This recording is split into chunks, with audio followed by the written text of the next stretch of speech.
Hi, I'm Gavin. Yeah, I'm Ryan. Welcome back to the Sound Project.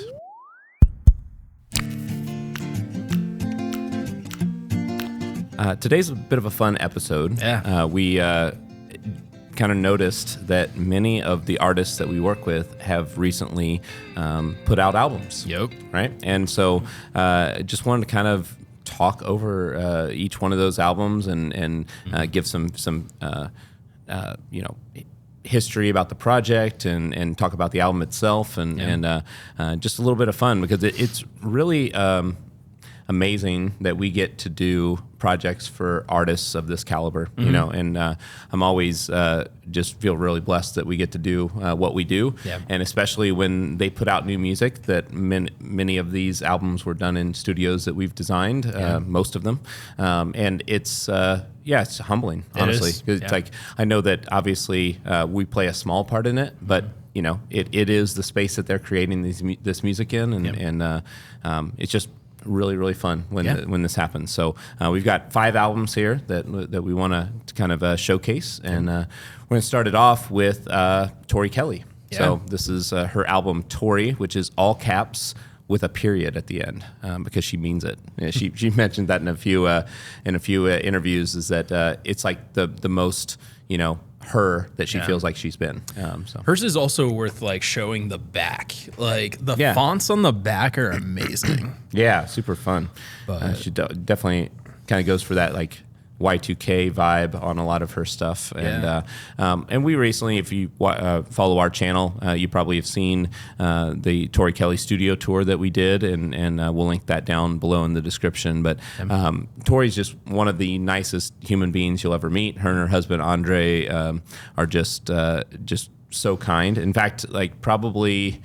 Man, at this point, it's been a month or so since I went up to Grand Rapids, Michigan, and saw her in concert and got to hang out with her and her husband. And can't forget Dobie and Frodo. Yes, Dobby and Frodo, man, they're heavily featured in the video. If you haven't seen it, you should go check out her 2 dogs, which was really fun. But yeah, this album, I've been listening to it on loop for quite a while. I mean, she's just.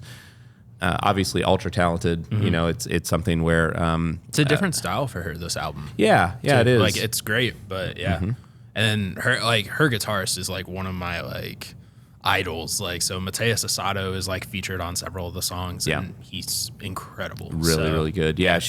She's obviously super talented herself, and then surrounded herself with other people that are very talented, and the concert was amazing. Like she's in the middle of it right now, so if you haven't seen her in concert before, it's called the Purple Skies Tour, and she just announced recently she's going to Europe and Asia with it as well. But excited, in October she's coming to Indianapolis, and we'll take the whole crew out to see her. But that album just really fantastic. I mean, there's probably my favorite tracks on it is Cut, which I think is track 4, and then Oceans. Oceans is my favorite, for sure. It's a really great song, and I love just how she blends like her pop music sensibility, but also like she's not afraid to show her faith on these albums too. You know, and I don't know, she's just a really amazing artist. So when that album came out, I was very happy for her, and the fact that she's back on tour, I know that's a big thing for her. Is that's when she feels most alive? Is like on tour. She's mentioned it multiple times. So I'm happy that she's out there doing it. Yeah. The other thing with that album too is like there's a simplicity factor to this album. Like not in a bad way, but just like it's not overly complicated, but it sounds amazing. It's really well done. So and I know she does a lot of vocals in the studio that we did for her, and it gives her the flexibility too to be able to record something in a studio, but if she needs to retake something, there's no lack of quality by doing it at home, and she's used to doing that. She's done other albums there too, and I was really excited to see that one come out. Yeah, me too. Nice. All right, so the next one that we want to talk about is Billie Eilish's new record. It's called Hit Me Hard and Soft. and it came out not too long ago here. We've been working with Andrew Marshall from he's the drummer for Billie Eilish, and his studio is not complete yet, and so the drumming that he did on this album was not in a studio that we designed. However, Andrew's just the best. Yeah, like he is awesome, so supportive of he's usually within the first 5 or 6 likes on almost every post that we put out there. He's just the most genuine, nice guy. And we're building a studio in his backyard right now. But in particular with this album, I'm just so happy for him because it's the first album that he drums on the album versus he's always been their live drummer since they started, but he's never been on the recordings. That's always been, program drums or what have you, but just a stunning album. I've listened to it a ton. My niece is a huge Billie Eilish fan, and she's listened to it probably an embarrassing amount of times. But it's not embarrassing because it's just a great album. Yeah, it's really good. That's one the first, I want to say week that it came out, that was pretty much all I listened to. It's just a great album. Yeah, it's something where, I mean, they're still pretty young in their career as far as Billie and Phineas and Andrew. It's something where if they're already doing this, it's just a cool thing. If they keep making music, it's going to be wild what their body of work is as it gets further and further. But yeah, some of the dynamics on this album is really awesome. As far as some songs, they'll start off in a whisper, but by the end of it, it's just this cacophony of sound. It's pretty awesome. There's a lot of different styles on there as well, which Billie's kind of known for. She can kind of jump from genre to genre. But in particular, Andrew's drumming on it is top notch. Yes. So yes, it is. I know that you've made mention of that as well, talking about that album in particular. Yeah. I mean, just Andrew is a drummer overall. I am not a drummer myself, but hearing a really, really good drummer, it's just kind of he is real tight on this. And there's another album that we have that we'll talk about later on that was the same deal. That's there were certain moments that you really realized how talented some of these guys are. Yeah. And with this album specifically, I mean, between Billie, Phineas, and Andrew, all three of them are just so incredibly talented that it's cool to listen to something like that. I'm looking forward to catching her on the tour and catching up with Andrew. Last year, Andrew was so nice to get me and my niece, backstage passes to Lollapalooza to see her headline Lollapalooza. So, you don't find that often in people where they just go out of their way to help you out. And it's something where I can already tell, with Andrew, it's even though his project isn't finished, it's I still know that he's going to be a guy I want to reach out to.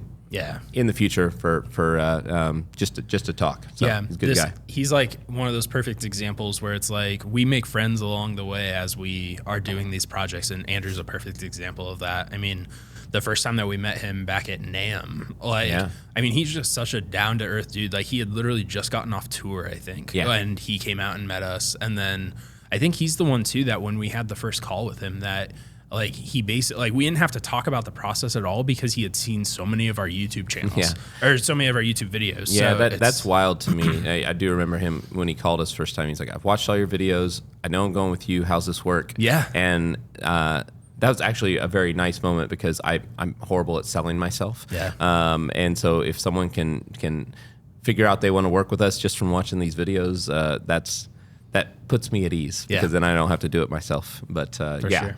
Amazing album. Obviously, I'm sure everyone will be hearing it all summer because it's a very popular album that just came out. Oh, yeah. So, yeah. Awesome. Well, let's move on to JJ Grey and Mofro. Yeah. They have an album called Olustee. And actually got to see, it's obviously, you see this one is signed to my man Gavin. And I got to go see him at the Egyptian Room here in Indianapolis not too long ago. Yeah. And this is the first album he's put out in a while. I hate if this is incorrect, but I think it might be 10 years. Oh wow! Yeah, I didn't realize it was. I knew it was a while. I think it's been a little bit of time, and it's fantastic. I mean, and I know that he writes a lot of the music. I think he may have even produced this one as well. But the live show was just it's always fun to see JJ Gray. You know, it's like it's kind of blues rock, just a fun environment. They also have horns that travel with them as well. And the crowd was really into it. In fact, I talked to a few of the guys in the line that had seen him 30 plus times. You know, like ever since he played the Vogue, I think his first show in town, they said they've seen him at every venue, and even traveled to different states. So like JJ got quite a following. That's awesome. And it was just a really fun night, and being able to see him afterwards, and in fact, actually, you had some tell family. me some of that. Yeah, so it's my cousin's parents. They were like huge JJ Gray fans, and they had a baby shower like earlier on in that day. And they just happened to mention like, oh yeah, like we're going to a concert tonight. And I was like, oh, like who are you going to see? And they're like JJ Gray, and I was like, whoa, no way. And she's like, wait, you know who that is? Yeah. I was like, yeah, like we did a studio for him. Yeah. And so you were able to hook him up with tickets and go meet him after the fact, and like they were so thankful and like on cloud nine, like after meeting him. So that's like one of my favorite things about doing this job is that we can create experiences like this because of us knowing the artist and getting tickets and getting to talk with them after the fact. And I mean, it's exciting for me, but it's even more so when I know that it's like changing someone's life, meeting some artist that they love, you know. And I've got to do that for a few people. They're in that boat of like, they've traveled, they've seen, like they would always go see him like whenever he'd play at the Vogue, or like I think he played some shows in Broad Ripple too that like they would always go. So it's like for them to be able to meet him after like following him for so long, like that's pretty cool. It's awesome. So yeah, great album. Definitely recommend that one as well. Yeah. The next one, I'm cheating a little bit because as of filming, the album has not come out yet for Crowder's new album. So I have Crowder's old album.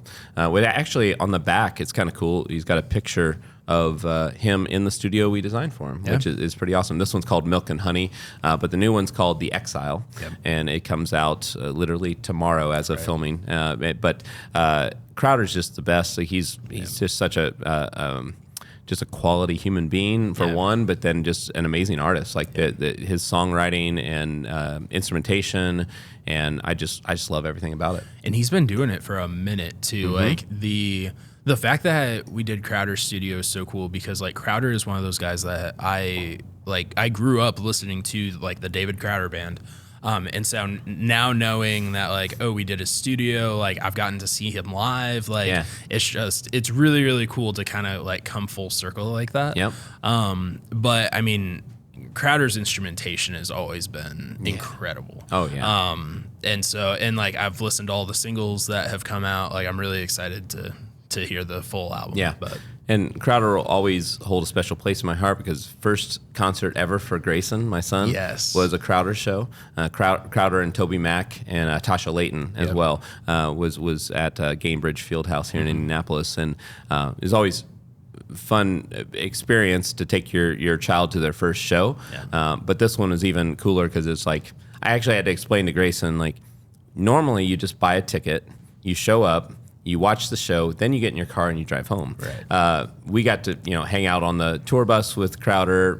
He got to go up on stage for Toby Mac's last song and like dance around. We went up together. So maybe it spoiled him a little bit when it comes to that. But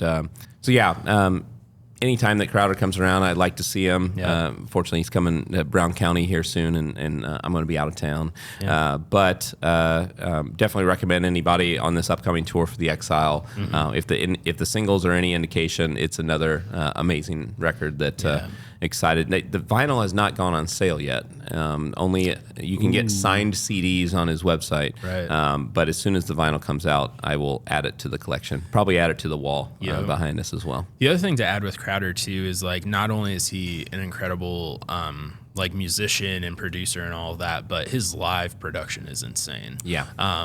Just I mean everything with like even like their music videos are pretty good. Like show of how their live shows are, and he just puts on a great show. Yeah. And if you haven't seen the studio tour we did with Crowder, we did that. That was our first studio tour, second. It was like one of the early on ones, but it's a really fun space. Actually, one of my favorite studios that we've done, and so we'll link that in the description as well. For sure. All right, so the last one that we wanted to talk about is kind of really awesome because it came in the mail today. Yeah. Like literally, I felt bad. I actually sent our intern Nate to my house to pick it up while we were filming other episodes. But this is the new 21 Pilots album. So I have a knife here, and we're going to open it up in real time. I'm obviously a big fan of 21 Pilots for lots of reasons. One, they're a great band, but also they've become some friends over the years. Yeah. And we got to do both Tyler's studio and Josh's studio. Josh's, we have a studio tour on our page that you can go and check out. And so this album is called Clancy. See, I have it. You can't trust me with a knife. I don't even do it correctly. I need to completely open it. There we go. There we go. This album's called Clancy, and it actually is a. Here we go. There it is. Nice. Clancy. Notice there's two packages because if you don't know me, I have a problem with collecting vinyl. It is something that is a problem, and I'm working through it. I don't know if it's a problem. I don't know if it's a problem either. I'm going to tell myself it's not a problem. But I had to get multiple variants of the album. But Clancy is actually like a kind of a closure of this 9-year story that they've been telling. A lot of times people call it the lore of 21 Pilots. But it started with the album Blurry Face, and it's now ending with Clancy. And I was really excited when this album came out, obviously, because I'm a fan, but also it's the first album where everything was done in studios we've designed. Yeah. Like in the past, Josh has always recorded his drums in some other space. They'd have to go to another studio to be able to record it. And now that he has his own space at home, he doesn't have to do that anymore. And and the drums sound fantastic on the record. Well, I'm not just saying that because we designed the room, but they do sound amazing. Yeah. Josh is an incredible drummer. Like, so we talked about Andrew Marshall, and like Josh is another one that I think it's overcompensate that there's just like this weird change early on in the song. And it's like for Josh to be able to like just nail that and as tightly as he does, like Josh is an incredible drummer. For sure. Yeah. And this package doesn't just have the album in it. I also I'm a collector. Yeah. So this is the Clancy's journal. So there's a character in this lore, if you don't know about it, named Clancy, and this is his journal, which came with the album. And also the two different variants, like this one is a black and off-white kind of version, and I can't remember what this one is. I don't know if I should open it. Open it and find out. All right, we can open it. One of the things that was really fun about this album coming out too was a while back I took my son to the Universal Studios, the Super Nintendo World, and it was already an amazing day, right? It was time with my son one-on-one, and we're in Super Nintendo World. But then I got killing it on the point system, by the way. Yes. Oh yeah. Grayson won the day on the leaderboard because he does not give up, which is awesome. And then while I was there, I got a text from Josh that said, "Hey, we're recording the drums right now for the album," and Tyler just said, "We should never record drums anywhere else ever again." Yeah. And I was like, "That is awesome!" Like getting a text like that is pretty amazing, and because obviously it'd be a bad day if they said we got to go somewhere else to record albums. Oh, that's cool. That's awesome. That is what the album looks like, at least this variant of it. And then while we're talking, I'll also open this one. Now, I will say that I don't know. I think I have a favorite song on this new album. Yeah. It's a little hard for me though because some of the singles were already released and I'd been listening to them for months. Sure. And of the singles, Next Semester is my favorite by far. Okay. Overcompensate is like by far my favorite single that came out. Yeah. I mean, it is. There's not really a wrong choice there. No, definitely not. But of all the songs, it just came out recently, but I've been listening to it a lot. I probably like At the Risk of Feeling Dumb the best. Yep. That's like track 13, I believe. But I keep going back and forth. Midwest Indigo is amazing. I love that they jump around style-wise, which is kind of something they do anyway. Yeah, who is the... they had a different producer for this one. Totally blanking on his name. Paul Meany. Yes, yeah. Thank you. Yeah, from he worked with them on Trench, and I think Scaled Nicey as well. Oh, really? Yeah, okay. Yeah, so he did work with them on that. I'm not sure about Blurry Face though. Nice. But definitely some of those. But yeah, it's just solid all the way through. Yeah. Let's see what this one is. I actually forget. I ordered it, but then I forget what it's like. Oh, that's cool too. It's kind of like a black and red. Yeah. I don't know how well that shows up on camera. In person, it looks awesome. Yeah, it does. It does. And yeah, I just one really fun thing is they're coming to Indianapolis here in October or November 8th. Yeah, October 8th. That's what it is. And I decided to get tickets for the whole staff, and so we're all going. In fact, we have a client in Canada, Rick and Liam Hopkins. Yep. Who Liam actually started drumming after going to a 21 Pilots show when he was like 11 years old or something like that. And it actually inspired him to become a drummer. Yeah. And now he's 16 years old, and his dad and him were building a studio for him to drum in. And it's just this cool, like, full circle thing. But one really cool aspect about this is that Rick and Liam are actually going to come to Indianapolis and go to the show with us. So it's like our whole staff and them, and it's just going to be a super fun night. And if you have not seen, I know I've said this for all these artists, if you have not seen 21 Pilots live before, absolutely run, don't walk to go get tickets if they're still available, because they sell out pretty quickly. But their live show is something else. The other thing that Gavin's too humble to mention is that Josh mentioned you in the liner notes. He absolutely didn't, which I haven't actually seen in person. I just saw a screenshot of it. So I want to check this out. Yeah. Where is it? It might be in the actual folding of the album, interior jacket. Yeah. So here in the inside, you've got Tyler and Josh thanked some people. And it says, here it is. It says, to Gavin Haverstick, TJ Beachell, and Charlie Griffey for helping design and bring a drum studio to life with great sounds and personality. Yeah. Josh obviously didn't have to do that. That was super nice of him to do so. But one of the things that stood out to me with what he said was literally like our mission statement, like the whole "we create rooms that inspire." He said that with great sounds, which obviously that's highest priority for us. But then he said "and personality," which is it's just really cool that that's in this album forever. You know, like that it's part of the liner notes. So it's not often that we get thanked in the liner notes.